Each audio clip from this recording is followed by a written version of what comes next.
All right, what's up, everyone? So today I'm here with a special guest, somebody that I've chatted to a little bit on the phone, but it's our first time actually in any regard kind of talking face to face. So I'm here with John Frankman. So who is John Frankman? He's made, I would say, kind of a splash recently with his story. So we're going to learn a little bit more about his story today, but he was in the Army. He recently exited the Army as a captain.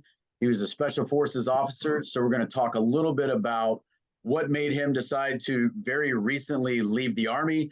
And then more importantly, we'll talk a little bit more about his background, learn about the story of who he is, his service, some other things that are important to him and have a lot to do with his background. And then we'll just kind of talk about what we think is going on in the world, what we think is going on in the military, and we'll see where the conversation goes from there. So, first and foremost, John, thanks for being with me today. I appreciate you coming on. What's up, Brad? Thanks so much for having me. Yeah, so in this regard, this is actually the first interview that I've done in terms of at least speaking to somebody who's in the military and having this kind of conversation. Mm-hmm. There are other types of interviews I've done a couple of just recently, but not like this. So in that regard, you're kind of the first guest on the Brad Miller Show, which is not a name that even exists yet. So, but anyway, it doesn't exist yet, and they might not know me that well yet either. But both of those will be very well known, right? We'll see.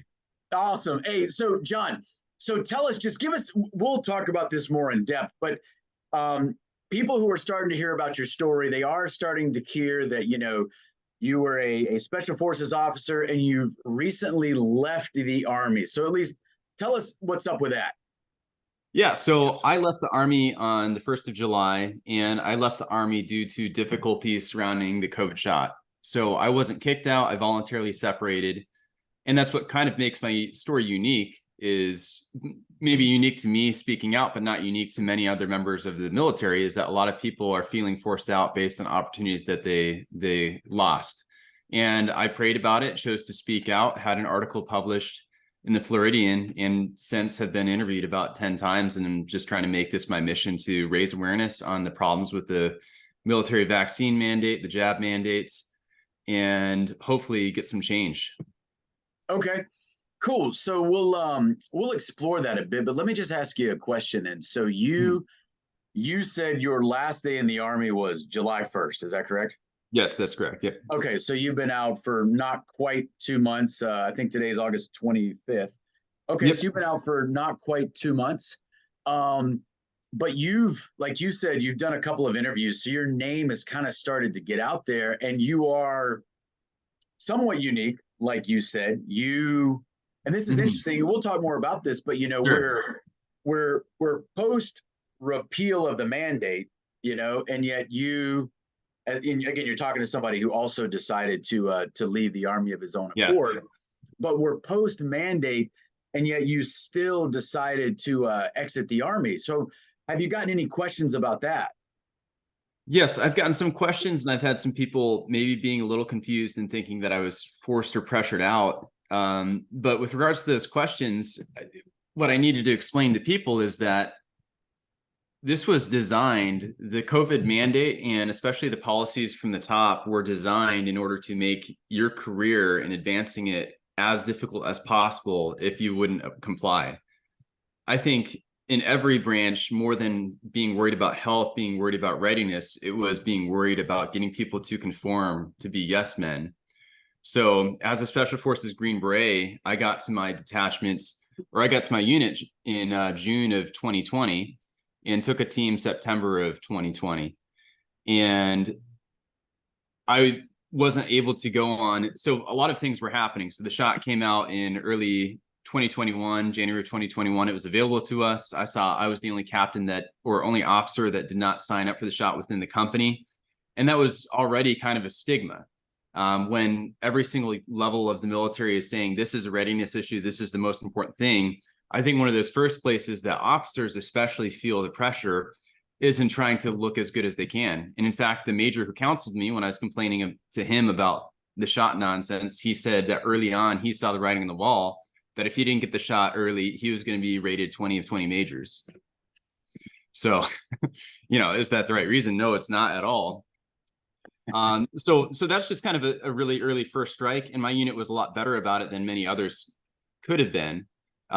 So having that kind of stigma, and then Special Forces made it a requirement for deployments, and they were talking about having to do that. So getting harassed at the company level, Sergeant Major was very much giving a lot of pressure, especially the team sergeant, sometimes to me and my guys, and just having to push back against that.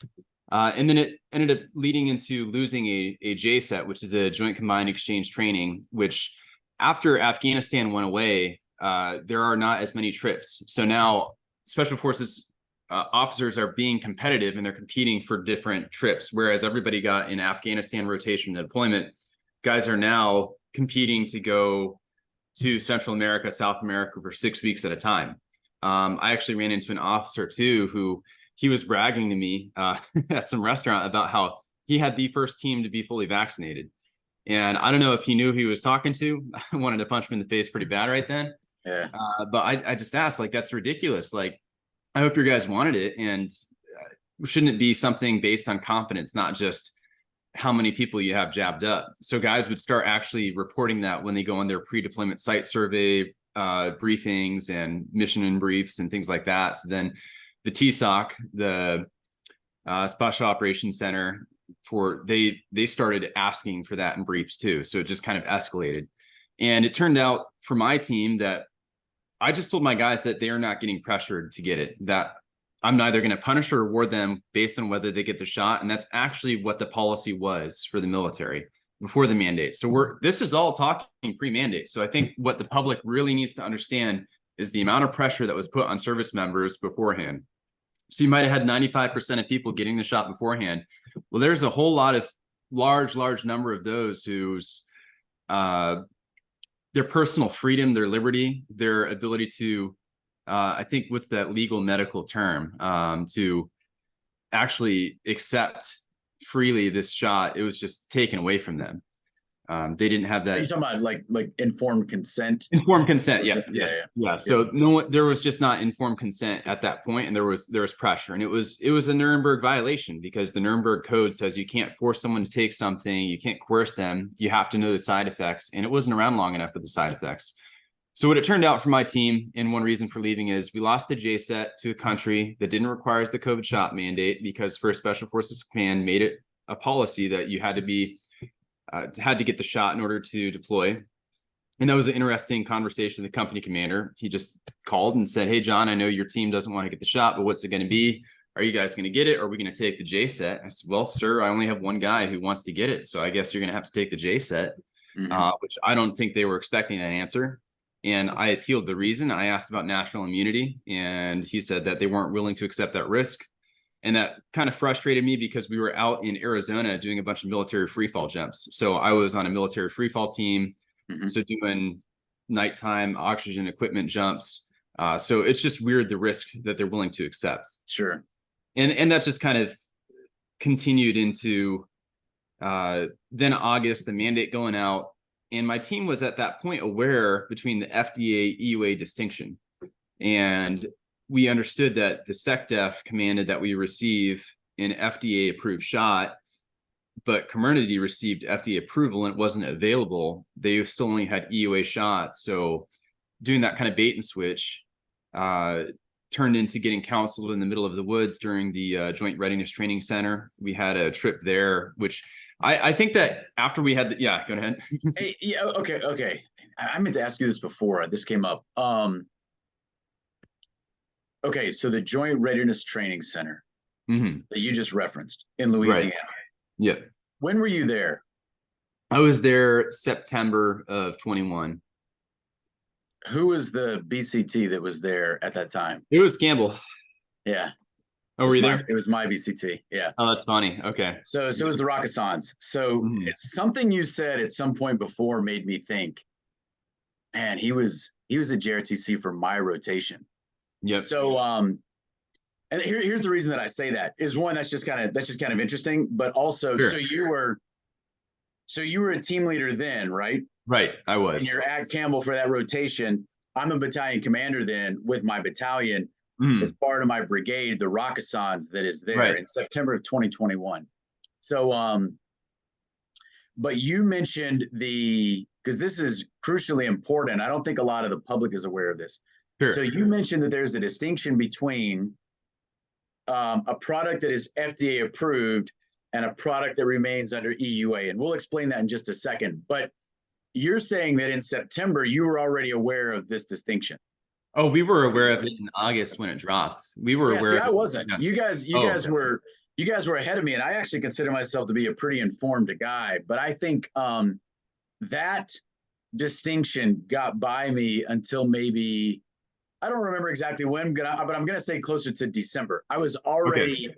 Oh, I'd wow. already been relieved of command. And Yeah. actually, one of the reasons that I kind of believe that it got by me was because of the JRTC rotation. Like I was so focused on that. Right. And then I go down and, you're in the box. Right. You're not even supposed to have your cell phone for, a couple of weeks. Right. So you're in this black hole, at least in terms of information.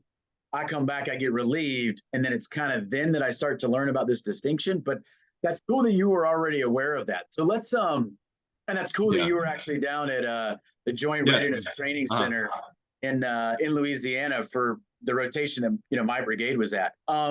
So let's explain that. Let's explain what you mean when you say there's a distinction between this FDA approval and then a product that remains under EUA. And again, EUA is emergency use authorization. So let's explain that.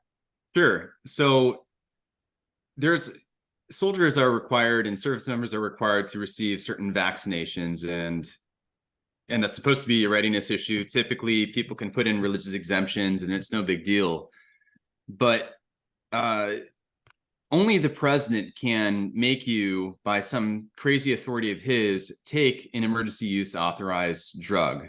The Secretary of Defense does not have that ability whatsoever. None of the heads of the branches of the military can make you take an emergency use authorized drug. And emergency use authorized drug, it can only exist when there is an emergency, when no other measures are available.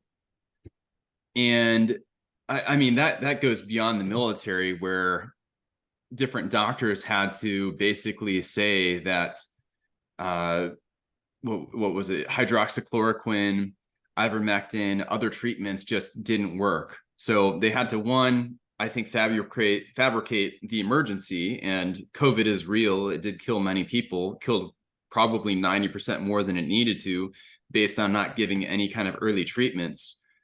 But it also killed a lot more because we put away those other preventative measures that worked, that needed to be put away in order to have an emergency use authorized drug. So the big thing for us is the legality issue, that the Secretary of Defense and everyone who falls underneath him cannot order us to take an emergency use authorized drug.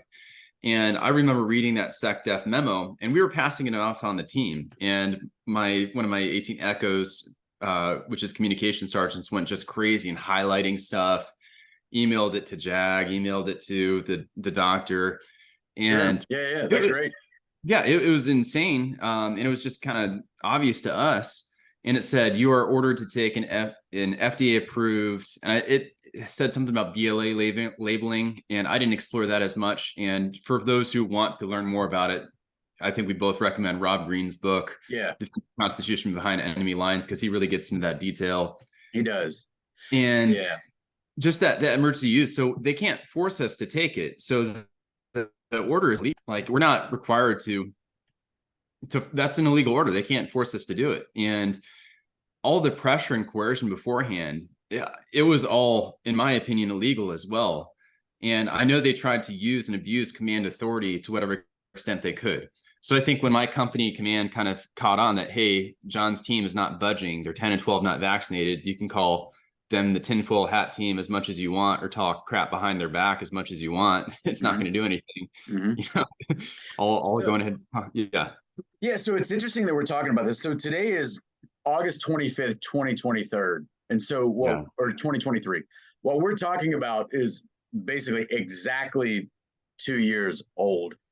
So on August 23rd, 2021, that's when the FDA supposedly approved a product. And then one day later, August 24th, 2021, DoD puts into effect their mandate. So now what you're saying, and of course I agree with you 100%, is that on the 23rd of August, 2021, when the FDA supposedly approved a product that you referred to this before as a bait and switch, and plenty of other people have used that term before. So let's talk a little bit more about that. So you did a great job of explaining the emergency use authorization and how you can only force someone to take an EUA product when there's a real emergency, which means there are no other therapeutics that could be useful. And then when it comes to the military, it's the president. It's only the president who can force the military to take an EUA product. Even the secretary does not have that authority. So that was a great explanation there. What did the FDA do or not do on August 23rd, 2021? Yeah, so they gave FDA approval to Comirnaty and they did not give it to Pfizer. And everyone thought that Pfizer, because it's supposedly medically interchangeable or the same company, the same product, everyone thought that Pfizer was then FDA approved. So everyone was led to believe that Pfizer was FDA approved. So if they're ordered to take a Pfizer drug, that it's under the FDA licensure and coming with everything legally that comes with it, such that you could get it even if it weren't an emergency, even if there weren't other available medicinal remedies and things like that. So within the military, every service member was led to believe that this was a legal order. They were punished as such. The military still hasn't admitted it. We got the sorriest excuse for not, I don't know, an apology or just a change of directive from the SecDef after Congress even repealed the act, not admitting to any wrongdoing whatsoever. Just super proud, like something I could never do with my service members, saying, hey, the company commander said this, he's stupid, but we did some great stuff. Now we're going to do it differently because he orders to.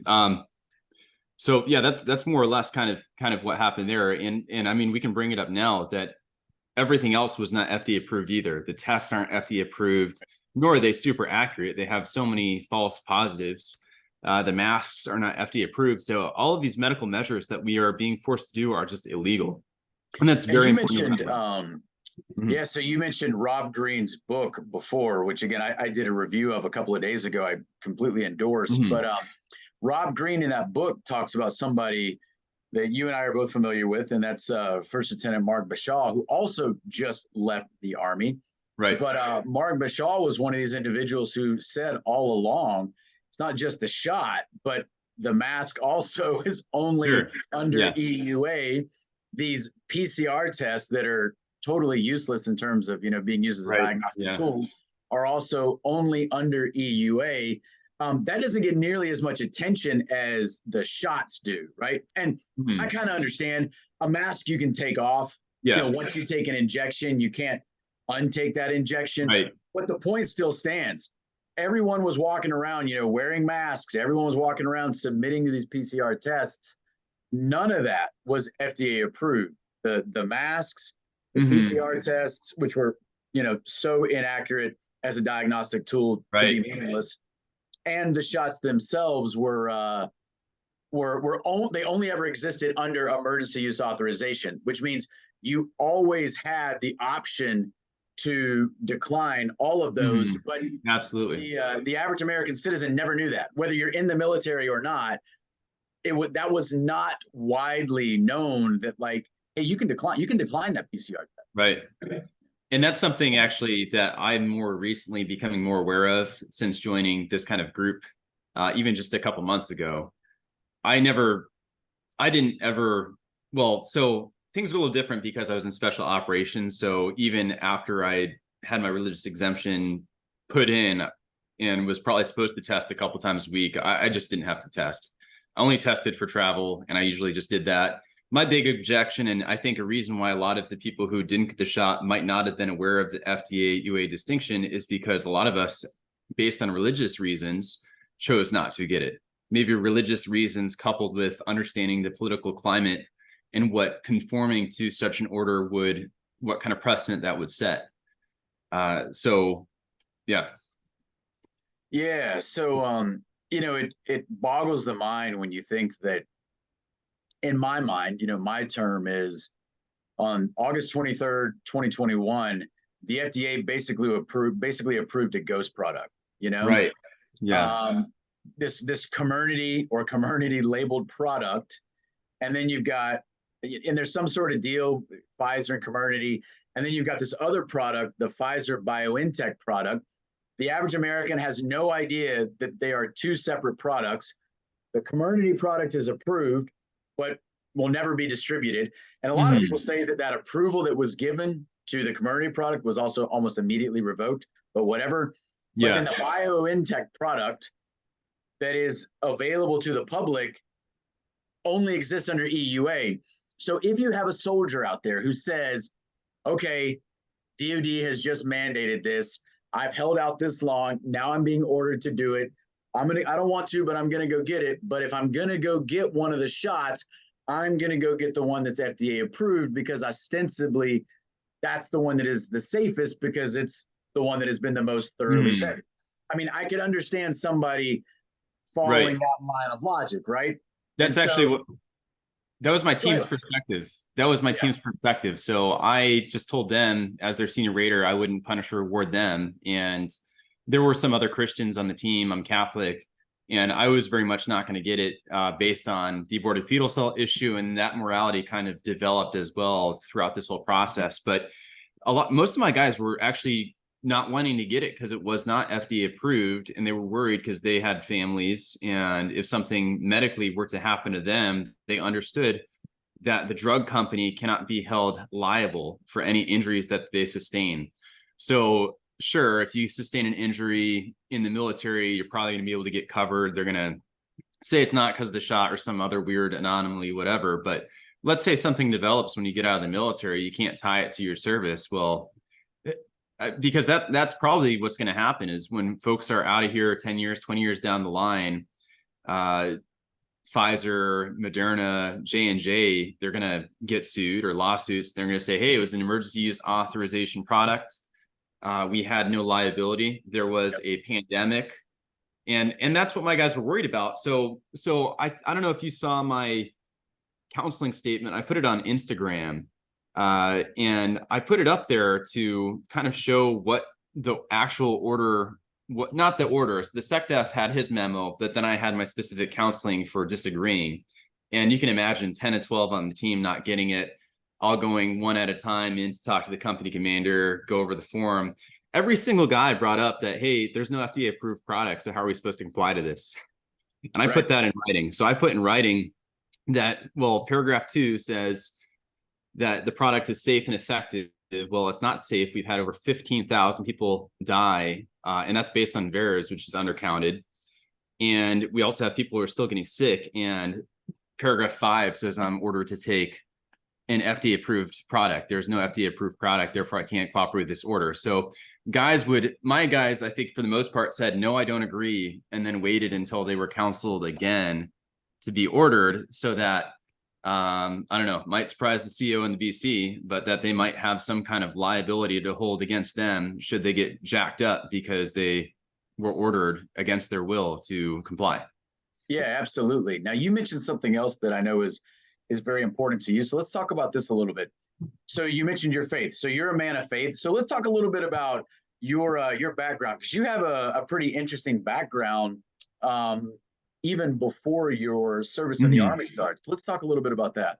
Yeah, so I was raised kind of generally Protestant. Parents split up, but always believed in God for whatever reason. And when I lived with my dad, he would take me to a Presbyterian church on a weekly basis. And after having lived with him for a year, wanted to take that on more fully and kind of own that. So when I was 15, I happened to be going to a Catholic school, really liked everything the religion teacher was teaching, started going to mass, and there was just some kind of spiritual element there that I hadn't experienced in any other church. And I decided, I think this is the church that I want to be a part of, or that I think God wants me to be a part of. So went through the rite of Christian initiation for adults, became Catholic, and shortly after that started thinking about the priesthood.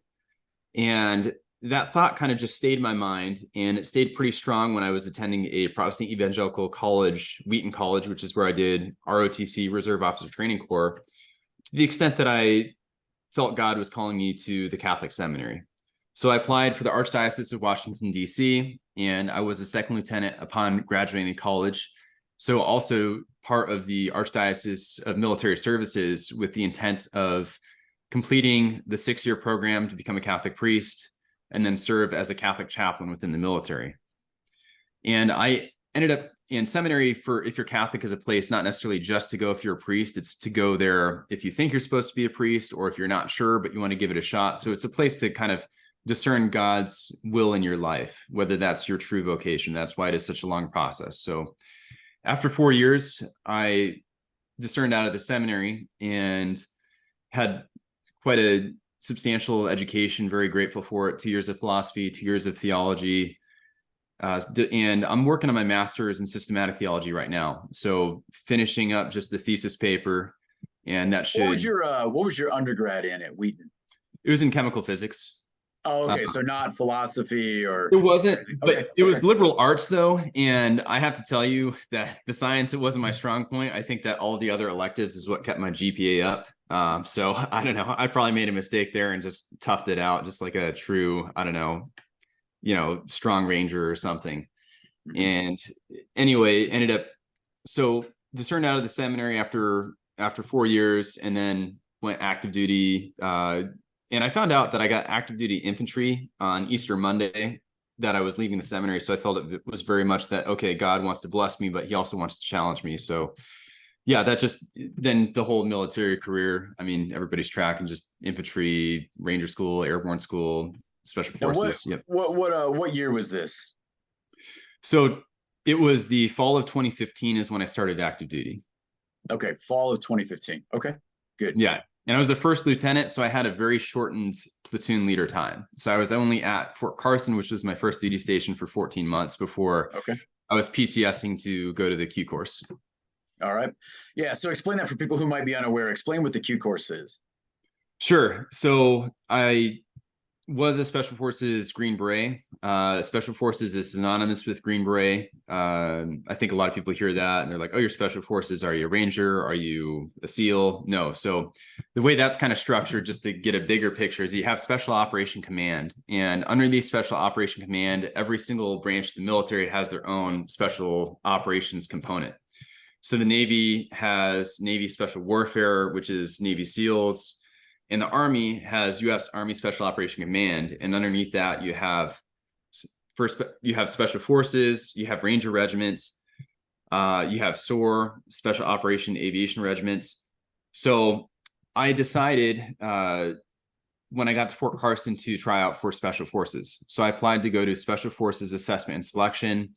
I went there January of 2018 and was selected, and then I PCSed or moved to Fort Bragg in March of 2018 and went through the Special Forces qualification course, which included Special Operations Forces Captain's Career Course, the orientation course, small unit tactics, SEER or survival, evasion, resistance, and escape.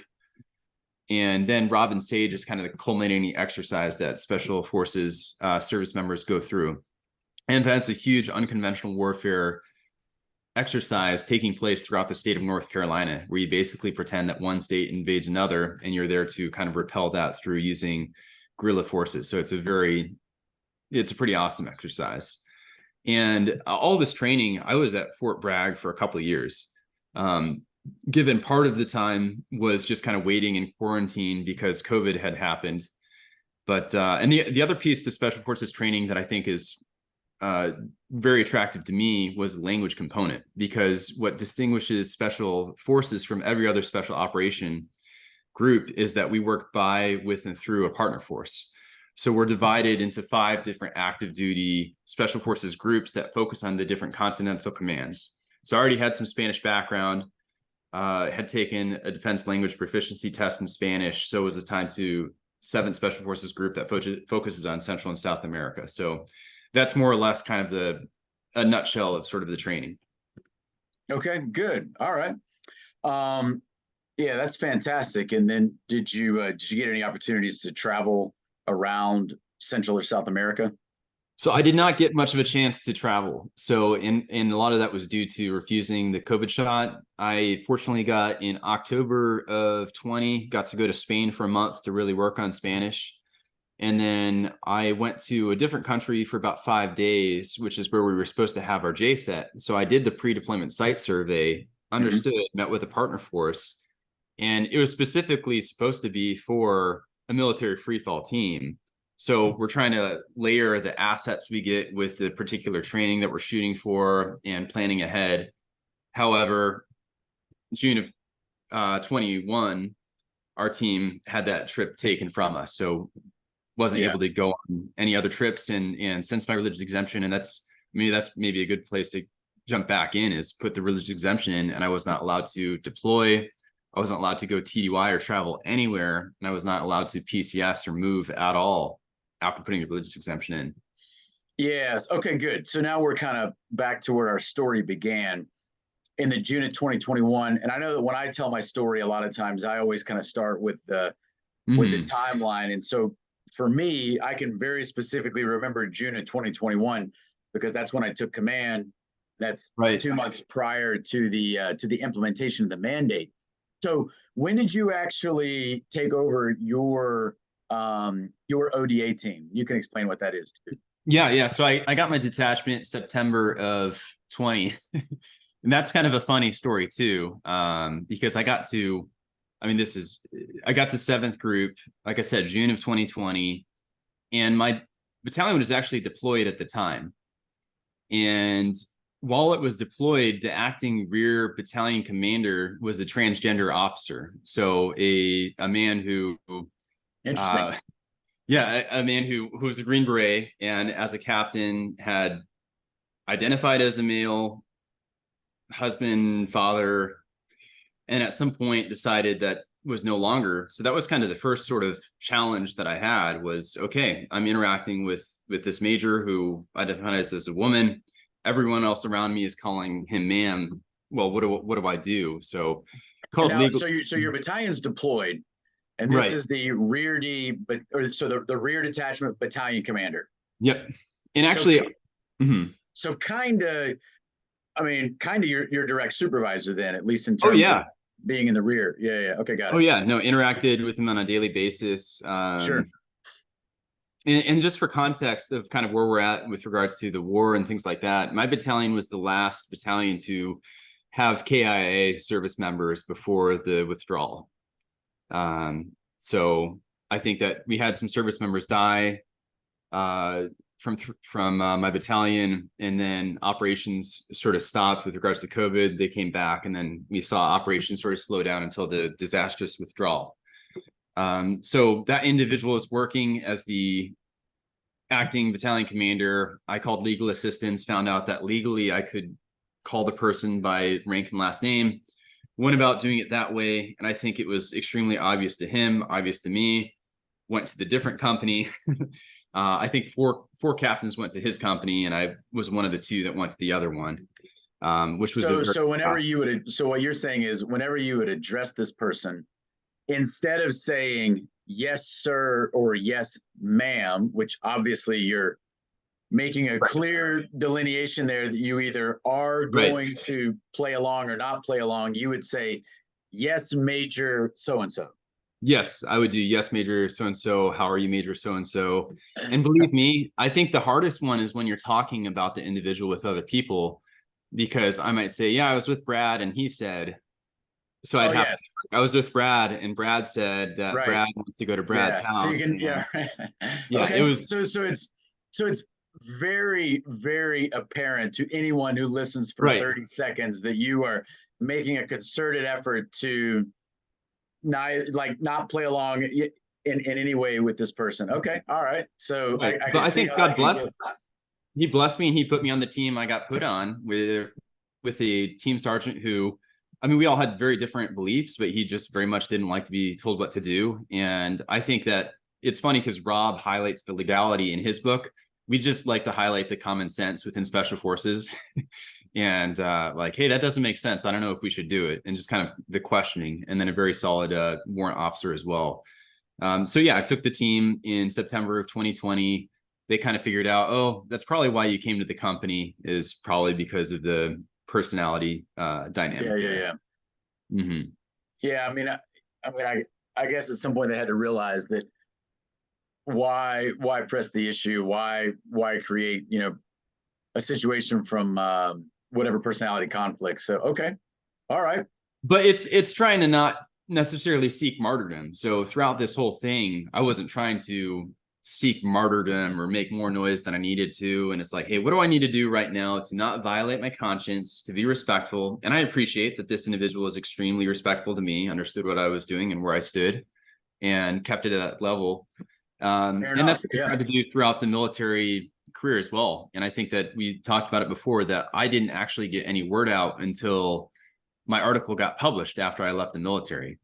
And before then, while I was kind of having my religious exemption pending, I still tried to put out good work in the 3 shop. And I felt that that was kind of a thing for evangelization, to show, yes, I have my discrepancies and issues with regards to the morality of what you're asking me to do. So I can't do that. That would violate my conscience, but I'm still trying to be a team player. And I think that in many ways that had a better attitude than a lot of the other guys or captains who were choosing to leave. Had nothing like this happen to them, but just, I don't know, we're sour about whatever. So while all this is going on, when did you first know that you had a problem either with COVID in general, whatever was happening as a response to COVID, or to the vaccines, specifically, or the injections that, they want to call vaccines? Yeah. When did you know you had a real issue with this? So I think that spring of 2020, I thought that this was being way overblown. And I saw that churches were getting closed down, yet other grocery stores, restaurants, Home Depots, et cetera, were not. And to see kind of people vehemently being I had some roommates that were very upset at me for still going to church and were worried that I'd get them sick or something and something would happen in the course. It's like, dude, I have to worship God. And then just seeing the church's reaction really upset me. So I was living in the Diocese of Raleigh, and that bishop had shut down confessions and mass unless it was for emergency purposes. And I thought, this is insane. Do we believe in God or not? To see that, for instance, Lourdes in France, where I'd been able to visit, and that place is known for miraculous healings. And Mary says, bathe in the water, you'll be healed. And for us to shut that down, to me, that's sacrilegious, just completely sacrilegious. So that kind of started me there. And then with regards to the shot, I knew that it used aborted fetal cells in the production and the testing. So I at first thought that, okay, this is remote material cooperation. And what that means is that it's distant enough that I could participate in it should there be a great necessity. And I didn't feel like there was a grave enough necessity to justify that at first. However, when I continued my research on the life issue on aborted fetal cells, I discovered, okay, there's this whole industry here. And this shot, it's using HEK 273. That means human embryo kidney 273. To me, I thought, well, that means that 273, there's 272 before that. This isn't just a one-off thing. Maybe there were 272 other babies or attempts. Maybe there were just hundreds. I don't know. That's just straight wrong. And then kidney, meaning that the baby has developed to the point where it has a kidney that can be taken out. And the tactics used to keep the child alive after basically having it born early, it's just absolutely barbaric. So my understanding of the murder that takes place was stronger. I also realized that this sin of theft is involved as well, and it still is involved, that we aren't to continue to steal the products of this child, either its own body part or the products thereafter, and we have no right to that child. And a friend of mine, and I copied him in his religious exemption, pointed the fact out that when a service member dies overseas, we do everything we can to try to recover their body. Even though the person's dead, we try to recover the body, properly dispose of the body, because there's a sacredness to the body. That's where the indwelling of the Trinity can reside in you if you're a Christian. So all of these things going on and just kind of continuing to pray. And I really wasn't sure. I just knew early on that, hey, I can't take this until it's absolutely mandatory or until there's some kind of a career thing. And I could have totally justified, given sort of what the Pope said, other bishops have said, taking the shot, but just came to a point in prayer in my conscience that I'm at peace when I don't do this. And that's how I've learned to hear the Lord's voice in prayer through seminary. So decided, yeah, I'm just not going to do this. Okay. I remember you mentioned how you were maybe shocked, surprised, but also certainly not happy about seeing churches closed down. And I remember very much thinking the same thing, like, okay, so churches are going to close down because of this, And I tell you, I direct a lot of my ire towards in the military with what happened towards commanders because I was one, right? Right. But I'll tell you some other groups that have not escaped my, my wagging finger of shame. Have been the lawyers, like the JAGs.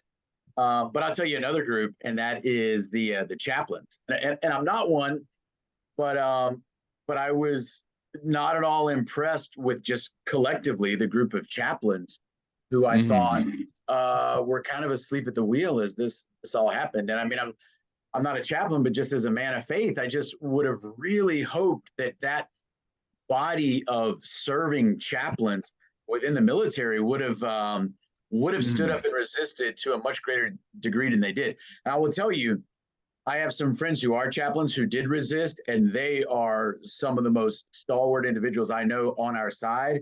Right. But they are extremely few in number, And I was very, very, I remain very disappointed to see that the chaplains as a group did not stand up in greater numbers, Absolutely. And I think pointing out that there are a number of different groups that kind of disappoint is important, because we can't just blame the leaders. And I know that we're in this group right now that's trying to, one, raise awareness so that we can have different congressional hearings, hopefully with the House Armed Service Committee, maybe COVID Select Committee, maybe weaponization of the government or federal government. But yes, those individuals at the top bear more responsibility because they probably more knowingly and sadistically changed or obfuscated the truth in order to sort of push this illegal, immoral, unsafe mandate upon their service members. But there's a lot of people between Lloyd Austin and whatever private was forced to take the shot. And as leaders, we all had a responsibility towards those that we serve, those that we're in charge of, towards also the mission. And there's a great book that we were recommended to read in the qualification course, The Mission, the Men, and Me. And that's just the order that you need to put things in. And this isn't good for the mission either. I mean, it's just illegal. So just trying to ask those common sense questions to look out for the well-being of your service members. And there should have been, I think, especially within special forces. So I'm disappointed within my own cohort for not thinking more critically and also understanding how psychological operations were used with implementing this mandate through the entire media, through the pressure campaigns. And that's why, hopefully, in raising this awareness, other people later on will think more critically, make those decisions that affect their sphere of influence, hopefully expand that sphere of influence. So later on, we have a much larger resistance towards whatever mandates come down. Yeah. You mentioned that book by Pete Blaber, The Mission, the Men, and Me. Yeah, I read that as a captain too. I read that. I don't remember when it came out, but it would have been shortly after it came out. I think I probably read it around 2010, but that is a good book. So yeah, you bring up a really interesting point. And I've often said, in fact, I think I even said this in an interview yesterday or the day before, that maybe it was 2 nights ago on Heartland Liberty TV. That might've been when I said this, but I believed and still believe that my peer group, so kind of battalion commanders, maybe battalion commanders and brigade commanders, I feel like we could have stopped this, and I'm not talking about, 50% plus one. I'm talking about a very strong, vocal, active minority of 15% of the battalion and brigade commanders. If enough of us had said no, it would have stopped, But we can expand that. It doesn't have to be just battalion commanders and brigade commanders, but Right. there were enough people, and I'm hard on commanders because you know this. I mean, you know this in the you were in that. Command is a very special, not just privilege, but also a lot of responsibility resides on the shoulders of commanders in the military. I mean, we're a commander-driven organization, and I am not a critic of that. I believe that is necessary in an organization like the military, but because of that, commanders have they have a lot of authority, but they also have a lot of responsibility that goes along with that authority. And unfortunately, we saw a lot of commanders that I think at senior levels, these guys are completely complicit in criminal activity. But I think at all levels, we have a lot of commanders who maybe they're not necessarily criminally complicit, but they absolutely exhibited extreme courage. I'm sorry, an extreme lack of courage, and that to this day still pisses me off, right? Yeah, I absolutely agree. And there should have been a lot more critical thinking, or just looking out for your guys medically, or even just common sense. And I think I put it out in my article, the op-ed that was published, that just ask that question of, hey, do we know the long-term side effects for this? Is this something that we should be forcing upon the entire population that's responsible for the national defense? And it just doesn't make any sense. Right. And let me see, I might jump back into the story just to make sure I get through it. Because I think we ended more or less sort of October of 21 or September 21 when I was in the Joint Readiness Training Center. So I think I had a much different experience than you did. Whereas I was behind enemy lines, kind of operating there with my detachment. And we had mid-row, which is the 12-hour break between the two-week exercise, which is when, because my team was 10 to 12 not vaccinated, they sent a major out to our team in order to counsel us there in the woods. And that might have been the most frustrated I've been throughout this whole process, that in the middle of that kind of exercise, they're doing this administrative nonsense. So were you wearing an armband that denoted your unvaxxed status? That's funny that you bring that up. We refused to do that. And my team sergeant and I said, bro, if they make us do that, we're going to file an EO complaint. We're going to file a sharp complaint. I don't care what it is. Yeah. Some guys were joking about, I think one of my service members wore like 3 or 4 of those wristbands or something like that. Because that's a great point, that at the Joint Readiness Training Center, if you weren't jabbed, you had to put red tape on your flick, your field litter carry. Yeah. And they also were giving red wristbands that you were supposed to wear that were to highlight that you're unvaccinated and therefore you're at greater risk of getting sick and making others sick, whatever. So even me as a battalion commander, I was supposed to wear one of those and they ran out of them. Yeah. And I remember asking my sergeant major, like, hey, I know they were handing those things out, where's mine? Like, and I was asking that almost kind of antagonistically, like, hey, I'm unvaccinated. Like, I am proudly unvaxxed here. I don't agree with having to wear this. I don't agree with having to wear this armband, but they hand them out to everybody else. Like, where's mine? So the observer controllers, the OCs, had to go and they brought one. It wasn't even red. I think it was orange. They'd like run out of the reds. So I had this orange one that I had to wear. And my former brigade commander, when I was a major, my former brigade commander at that time in September of 2021, he was the commander of Fort Polk. He was a 1-star general. He's a 2-star general now. He's a division commander. But I look at guys like that, an officer for whom I had tremendous respect, tremendous respect. One of the individuals who is largely a reason why I did things like went to the School of Advanced Military Studies, probably one of the reasons I even made it to battalion command. But then I look at, these individuals, these commanders for whom I have tremendous respect, and they are just absolutely on the wrong side of this issue. But he was the commander of Fort Polk when policies like that, wearing the red wristband, went into effect. And I'm just like, where are these guys now that we need them? Where are these guys that we're in what I would say is the largest, most significant fight we've been in? Not Afghanistan, Nope. not Iraq. When we want to talk about the real fight for freedom, it's this. And unfortunately, a lot of our senior leaders are on the wrong side. Yeah. And I've never had a combat deployment, so I haven't had to kind of show that kind of physical courage in the face of combat. I think you might argue have had to do that with military free fall or other things like that. But as far as the moral courage in clarity of thought, it just wasn't there. And that was entirely disappointing. And so I don't know if you were you counseled then in the middle of JRTC or no? So we did it right after we came out of the box.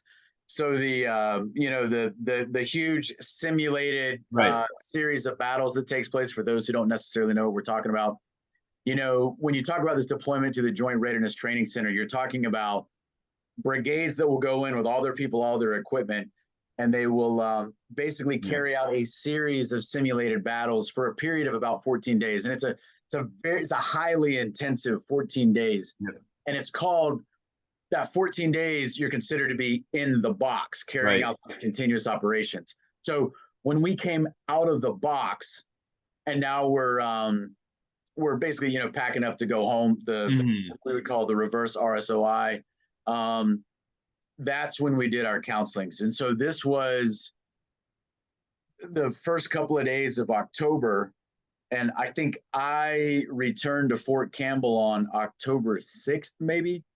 And then 2 weeks later, I was pulled out of command. So, but anyway, you were getting back to the timeline. So, we're kind of in that September to October 2021. You're right. And one of those things that is happening is they're doing these formal counselings with these holdouts who are, these stubborn holdouts who just won't go take the shot, Yeah, so we had ours within the box, and we were attached to a different company. So that other company commander came out, major, because in special forces, the company commanders are majors, and he counseled the team. Team was entirely frustrated by it. I got on the phone because I took my phone in the box and asked my company commander, why are we getting counseled in the middle of the woods? How do you expect my guys to be able to make lifelong, career-long decisions without the proper medical, legal, or religious resources? How am I supposed to show them that fighting to win wars is more important than administrative BS, and that we're just not going to have training value if this is hanging over our heads? Because the order was within 72 hours, we'd have to declare whether we would get the shot or not. And guys were, I don't know, we were still trying to figure it out, and we weren't, my guys, some of them individuals had to wrestle through that. So to put that over their heads in training. So then it wasn't until we got out of the box and back to 7th group that we got the formal counselings, which frustrated me on another level, because that means that anyone in between me and my men could have said, hey, this is silly, let's not counsel them. So yeah, we had that first day, like I said, everybody's counseled. We said it's not legal, what's going on. I added that it's not safe, it's also not effective. We had to talk to the group surgeons, and we brought up the medical exemption. And I think a lot of people don't realize that we went against our own medical policy, which is that if you showed that you already had the antibodies, if you already tested positive for COVID, then you would be able to get a medical exemption. And this is across all branches of the military. And for whatever reason, I mean, I think we all know, just for the sake of conformity and money, that was taken off the table with the order that SecDef Austin put out. That's another reason why I'm kind of skeptical as we push for NDAA changes. I don't think it's more rules. I think it's kind of a reform of the soul and the character of the officer. And we brought up these concerns. We brought up the FDA UA bait and switch with the doctors. They just kept saying medically interchangeable. We brought up Dr. Teresa Long, Dr. Pete Chambers. We were kind of told that, oh, they're kind of weird. Just a very weird kind of personal attack. And then guys on the last day of the week, right before a 4-day weekend, we'd just been away from families for a month and staying super late, just having to go through these counselings and talk to these medical professionals or medical officers. If anyone hadn't gotten it at that point, they were then met with the battalion commander, battalion sergeant major, with the chaplain, the JAG, and I think a medic there to give them the shot. And we're facing a go more if they didn't comply at that point. So that's kind of how quick it ramped up. And I think that we weren't So needed. explain what that is, what a GOMAR is. A GOMAR is a general officer memorandum of reprimand, and it can be filed locally or it can be filed not locally or more broadly. And that basically it's a career killer. So that stays in your record, and it shows that you've done something so grievous that a general is signing that you that's in some way, shape, or form suck and have failed, and that will affect your future assignments, promotions, everything. So they were trying to bring the hammer extremely hard and extremely fast because the order had just gone out in August. They hadn't had any chance to process any kind of like religious exemptions, medical, and we weren't required to be fully vaccinated, quote unquote, until December or November. So to do that just immediately, and especially the week right after we get out of training, this is just some blind sheeply obedience to what the higher person tells you to do. And that's what the guys faced, and everyone else on the team got the shot. And I think that just shows the kind of pressure that people were put on, that my team, as stubborn as we were, that did not want it, ended up getting it because yeah, they had families and other things going on. And I think that the breaking of the will of folks like that is one of the larger readiness issues that we're going to be facing. Interesting. No, so you're at one point, your team, 12 guys on the team, 10 guys were unvaxxed, right? Right. And then a lot of pressure placed on the team over a period of several months. And then everybody on the team takes it except for you? Yes. Yeah. Okay. I mean, that's unfortunate. However, I don't necessarily say that I'm surprised. So then what did 2022 look like for you? I got taken off the team early. You're supposed to get 18 to 24 months of team time, but we had a trip coming up, and because I had my religious exemption pending, I was not allowed to, like I said, deploy, travel, or move. And I was actually supposed to, I applied and was accepted to teach philosophy at West Point and teach for the Simon Center for Military Ethics. So I think it's a little bit funny or ironic that I was supposed to teach ethics up there. And that would have entailed me moving summer of 2022 to get a philosophy master's and then to go up to West Point and to teach. And I was just planning on being a career man at that point, because that's an 8-year commitment. The 2 years of schooling, each of those years incurs a 3-year ADSO or additional duty service obligation. And I'm just waiting for the exemption to get answered, and it just does not get answered. And I talked to the folks at USMA at West Point, and I'm not a West Pointer, by the way. I did ROTC, but yeah, it just doesn't get answered. So I have to forfeit that. And my command, I mean, it was funny because I talked to the BC and he's like, "You're not going to West Point anymore." I'm like, "No." He's like, "What happened? I thought they did away with this." It's like, "No." And that's how quickly that the military forgot about this. Number one priority is everyone getting the shot. And then it's just, don't care. So in many ways, the pressure was much, much stronger before the mandate went into effect, because at that point they had to find coercive and illegal means or creative means to force people to get the shot. Whereas after, they had that legal authority, the supposed legal authority to do so. So I was just. Well, I was going to say, what was the actual reason that was given for why you didn't ultimately get the position at West Point then? Oh, it's because I was not allowed to PCS. So I couldn't PCS to go to grad school. And because I can't PCS, I couldn't continue on. Right. So you can't change duty stations because you haven't taken the shot. Right. That's it. So now you're stuck in limbo. So I'm stuck in limbo. You're not being punished. No. But yet your career is not allowed to progress. Right. And that's exactly, thanks for pointing that out. And that's what I think a lot of folks need to understand. A lot of our politicians, congressmen, senators need to understand is that this was just designed to hurt people who did not get the shot. You can get into, it was designed to hurt maybe Christians or people of faith because they're the more likely ones to not do it. But it definitely hurt my career in ways that are just irreparable. In fact, after the mandate went away, I reached out to Human Resource Command. I reached out to West Point, was not able to recover those positions because those positions were already filled. from the West Point stance, and then on the Human Resource Command stance, I was out of my year group. That was a possibility with regards to my year group, because as an officer, you have to knock out a whole lot of stuff within a certain amount of time.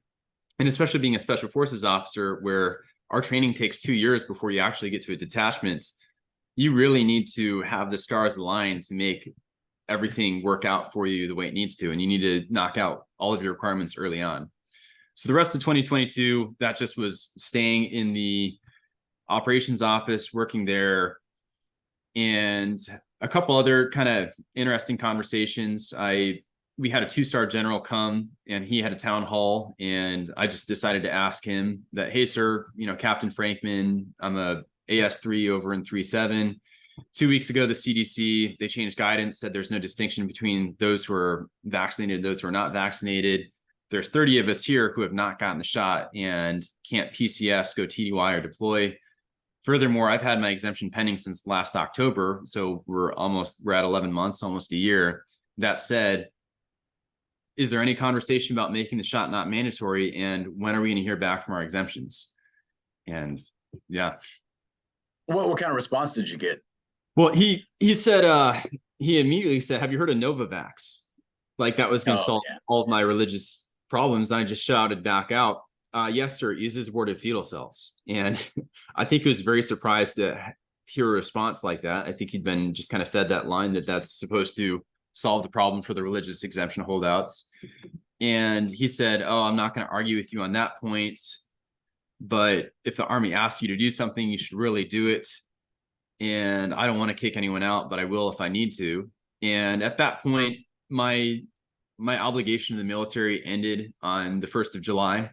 And I was within that year time frame where I could put my refrat packet, my release from active duty packet in, and I could leave. And at that point, exemptions were just getting denied. There just weren't approvals. The whole approval process was a sham. So there's just the Religious Freedom Restoration Act was just being completely disregarded along with our First Amendment rights.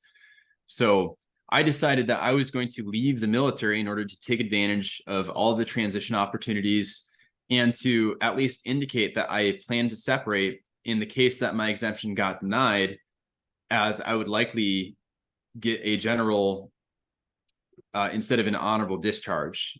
That would have cost my GI Bill opportunities, future education, and other such benefits, and make it harder or impossible for federal employment or anything else I decide to do.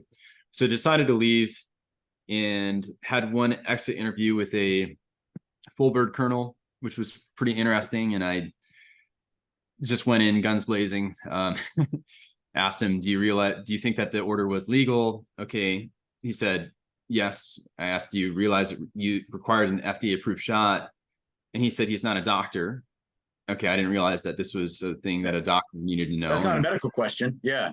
Yeah. And I told him, well, I talked to your doctors. They're a bunch of yes men and useless. So I guess I elevated the temperature a little bit there.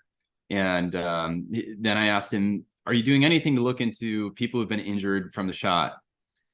And are you aware of Nuremberg Code? And it just got into this conversation where I just was getting very gaslit, saying that, oh, you think someone who thinks they know everything about one side doesn't know anything about both. And he said that a couple of times. So I asked, well, what's the other side? And he said, well, medical safety, but I don't want to get into that. Then said that too much, you're going to a dark place. And I said, no, I'm at peace. I'm doing what I believe is right. Was told too much ideology is bad. Have you heard of the Crusades? So had to give a little defense to the Crusades there, and which seemed to me to be a little bit off topic. And I think the other questions were interesting. Was I was asked, do I believe in selfless leadership? And do I think my actions reflected selfless leadership? Which, looking back, that's a little bit offensive. Like, I'm obviously not gaining from this situation. I'm trying to do what I think is right. But was also asked, what would I say to a Christian or a Catholic who received the shot? And to that, it's just that, do you think that a disease that has a 99.99% chance of survival merits a shot that is involved with the sins of murder of an unborn child, the theft of its body parts? It's just nonsensical. So I just terribly bad taste in my mouth at the end of that from just senior leaders not being able to, well, a senior, at least with regards to the group, not being able to critically admit error, move forward. So these are clearly my words and not your words, and I have no idea who you're talking about, what gentleman you might be talking about. But I will tell you, to me, he sounds like an absolute coward. He also sounds like a fool, and in my mind, he's completely desecrating not only the military uniform but also the flag on the uniform. And I tell you, there are many, many, many of these colonels and generals and admirals out there that I just have absolutely no time for. These guys are the reasons that our military readiness is being destroyed. And I'm not saying that he's criminally complicit, but he's absolutely a coward, and he sounds like a coward. Just questions, evasive comments like, "Well, I'm not a doctor." It's like, well, I mean, that wasn't a medical question, But I will also say that his attack on you as a leader, I would say, John, I mean, you have shown an uncommon degree of leadership amid supposed leaders, right? As the military, we place a premium on leadership. I mean, I spent, you mentioned you might go be an instructor at West Point. That might have happened. I think you've been a fantastic guy there, not just for the training that you would have had in philosophy, right, before entering the Army, seminary. So, I mean, obviously your academic acumen would be there, particularly after going and getting, another master's in preparation for it. But above and beyond all of that, just you in the, you mentioned before you had not necessarily been to combat. Okay. But in the line of fire, metaphorically speaking, sure, you have demonstrated far more courage and far more leadership than I don't know, 95% of people who are in the military, more than that maybe.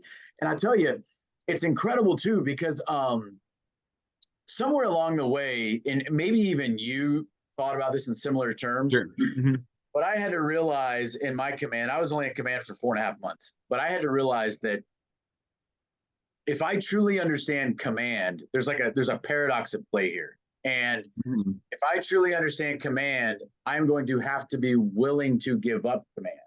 Meanwhile, all of my peers who clearly do not understand the mantle of command have been allowed to retain their command. So there's a paradox at play, and you got a lot of people who are maybe a little bit too in love with the title commander, or that plaque that sits on their door outside the office or whatever, but they've proven that they don't even understand what the mantle of command is. So I would say,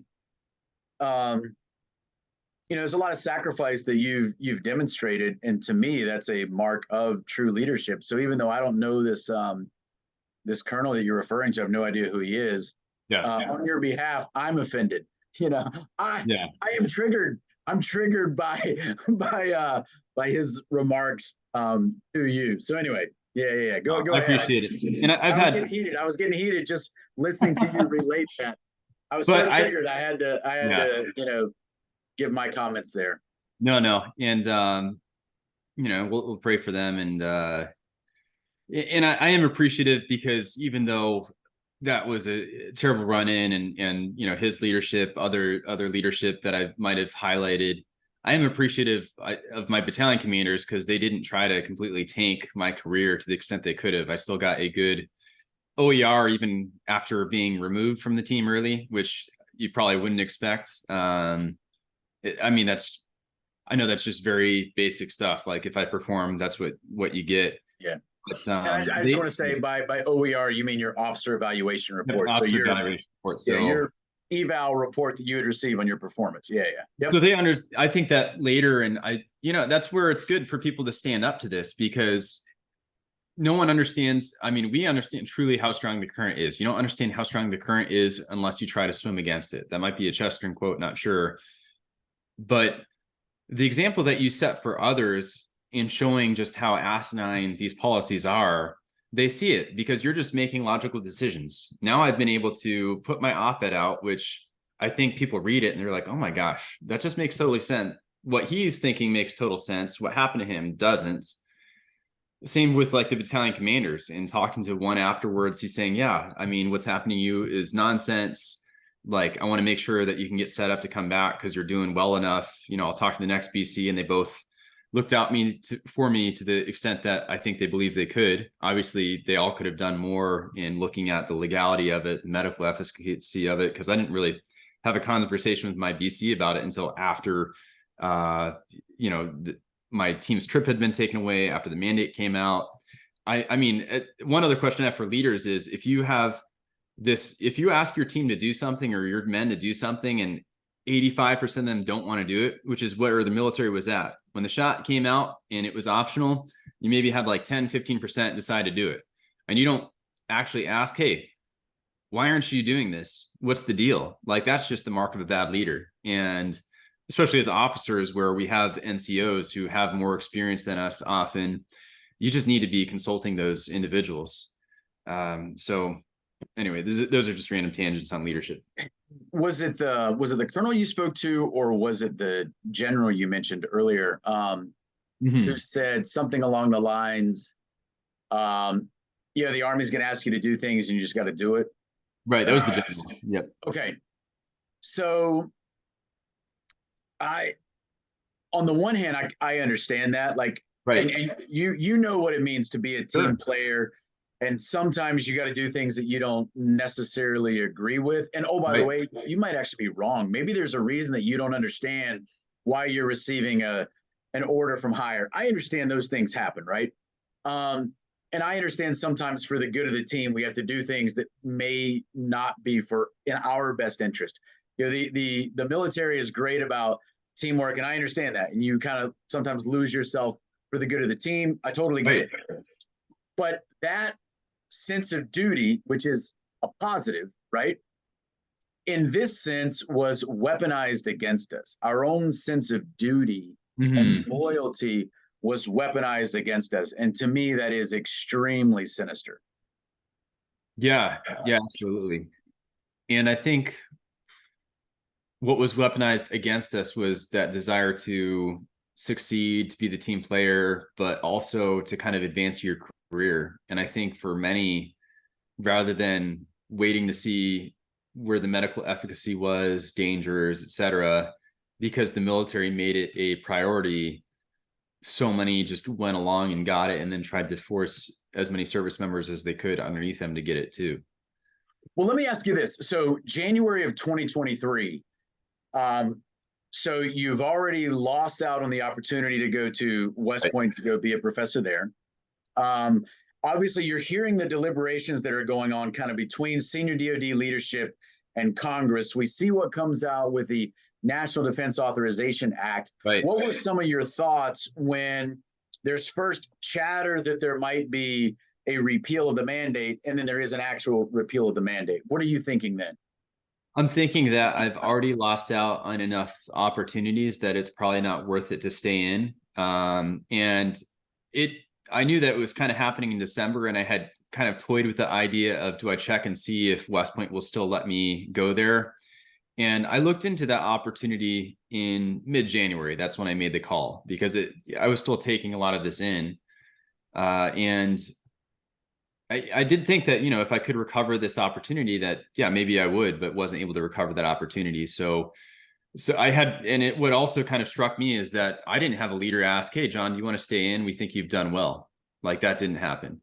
I had a ton of lower enlisted who knew who I was, and they asked, hey man, are you staying in? Like, no, I lost out on too much. Oh man, that stinks, man. It stinks to see good guys like you leave. But I didn't have, I think that I understand that they would have let me stay in or been supportive, but that did not happen. And I was also very frustrated with senators who, it wasn't enough also just to repeal it, because they didn't bring anyone back in. They didn't make it up to any of us who have lost out. That's why we're in this fight right now.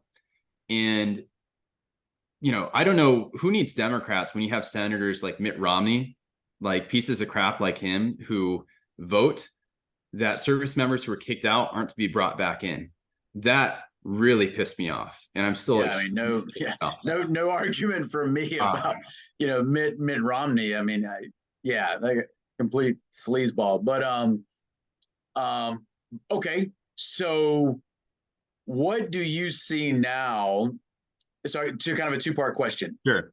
What's your mission now that you see? And then second part of that question, so you're mentioning some of these senators or people in the House. What are you endeavoring to do in that regard as well?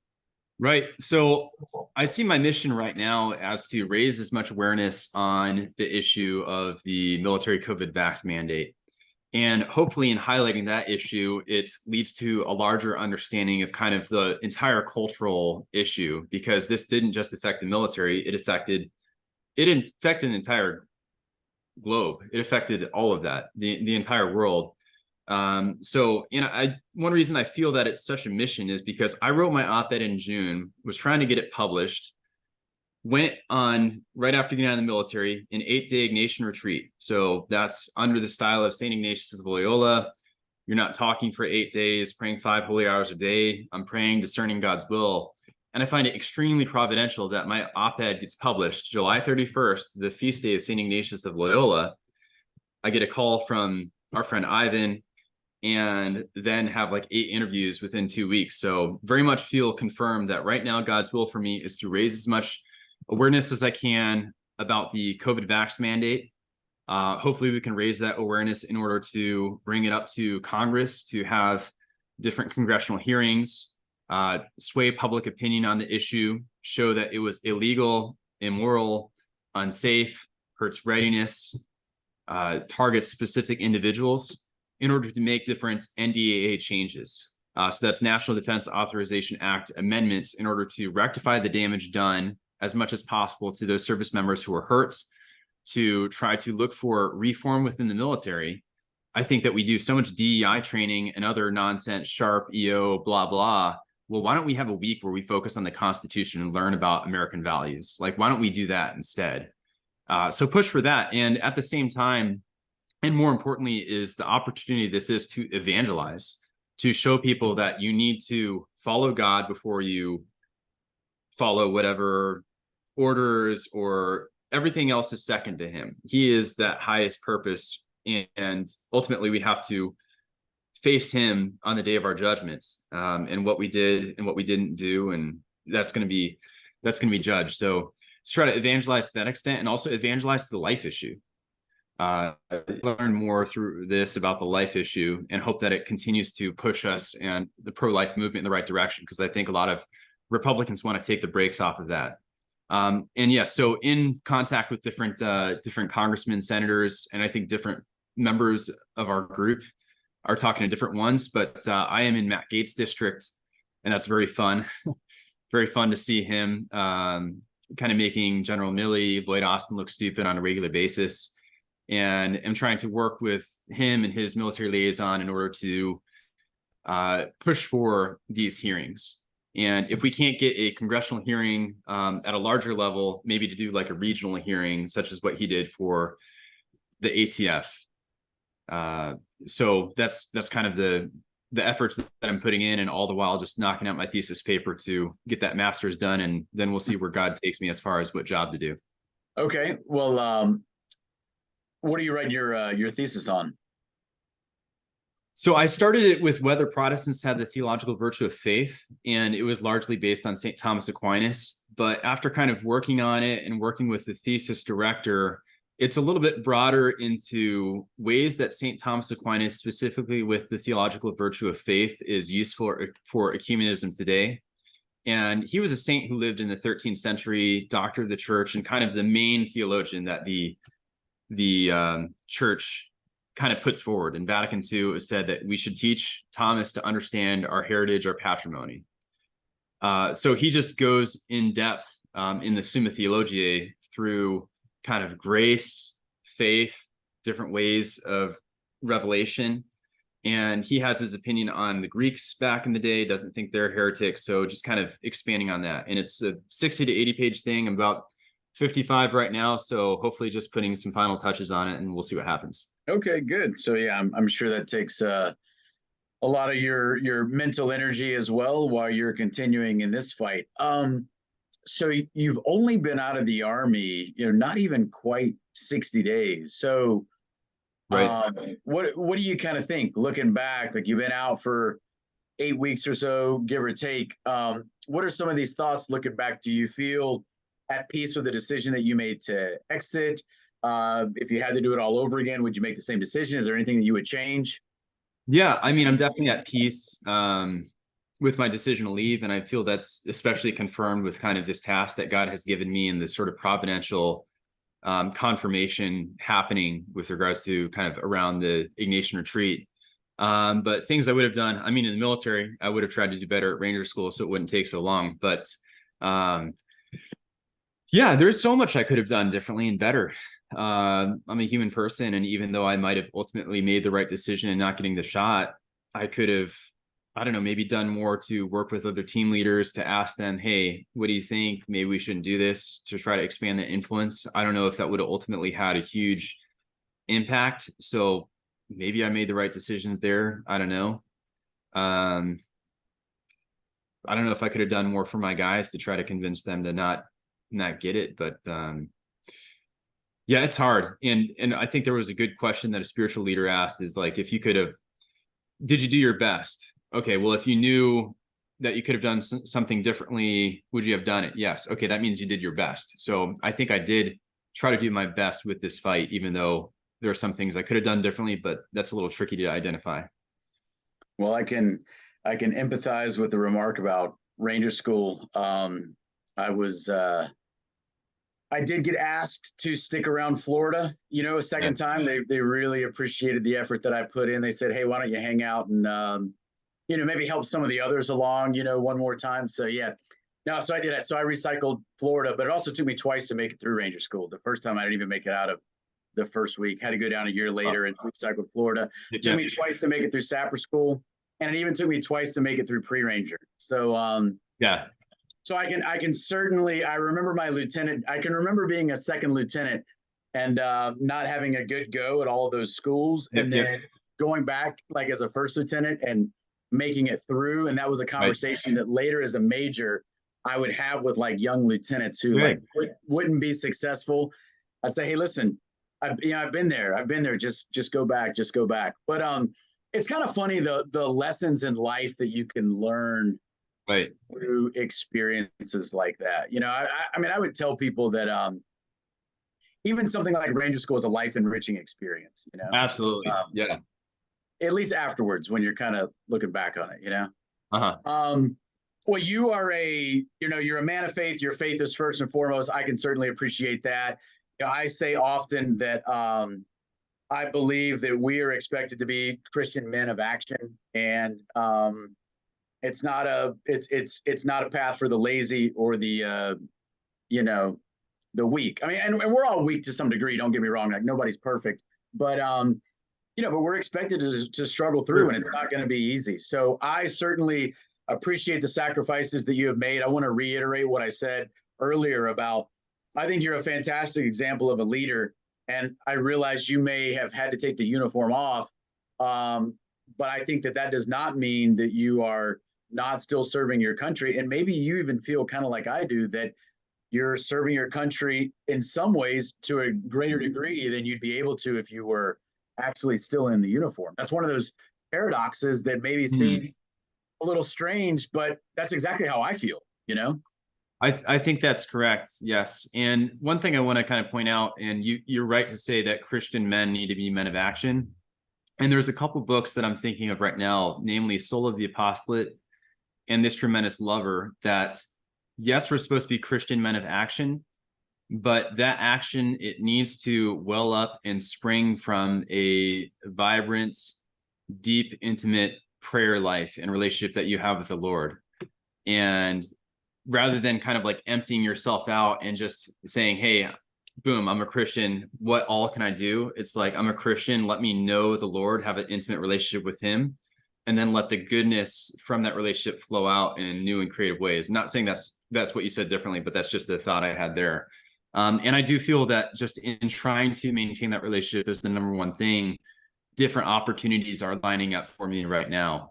So please pray for me, and everyone else who watches, please pray for me as I kind of see see where this whole journey takes me. Yeah, certainly. You know, I appreciate your faith, your steadfastness in what you're doing, your willingness to stand up for what's right, your love of country. You know, I mentioned before that I did a little book review a couple of days ago, one on the Sure. book from Rob Green, which we've already mentioned a couple of times, Defending the Constitution Behind Enemy Lines. And the other was on Matt Lohmeyer's Irresistible Revolution. And both of those gentlemen, both military officers, they highlight how the military is clearly being attacked, and how the military for so long was this bastion of kind of American conservative ideals. And so, and I completely agree with that. And so we see how kind of the culture and the ethos of the military is being hollowed out at the same time that our country's ethos and culture is being hollowed out. And, I don't think that's coincidental. I think the military is deliberately being attacked because of what it represented. We're Americans pride themselves on our rugged individualism. We believe that we're a nation that was kind of birthed of war to some degree, rightly or wrongly, but we've been kind of this state which prides itself a lot in its military, and that can probably go overboard. But there's some positives that come from that. But I think this is deliberately being eroded. But anyway, this has been a fantastic discussion, John. Thanks so much for sharing your story with us, but also your faith and your willingness to do what's right. Are there any parting comments that you'd like to leave us with? Yeah, I just want to say thank you so much for your service as well. And although this was an ordeal for me, I definitely don't think that I had it worse than a lot of other individuals. And I think that your example, leaving command, leaving the military with 19 years, was much tougher. And even between us, we know other people who've suffered much, much more. So thank you for all those who've been willing to just accept whatever cross that they were given.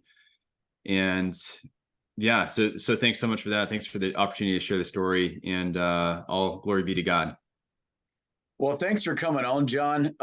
Again, you have a very compelling story. A lot of people are interested in hearing it. You've had some great success with the interviews that you've done. I'm sure you'll do a lot more. You're already kind of a leader in the movement, even though you've only been out of uniform for 8 weeks, and everyone can certainly see why. So thanks so much for what you're doing and for giving us some of your time today, John. And I'm sure we'll talk soon. I've been in fairly regular conversation over the last couple of weeks. But thanks again for coming on, and we certainly wish you our best. Bye.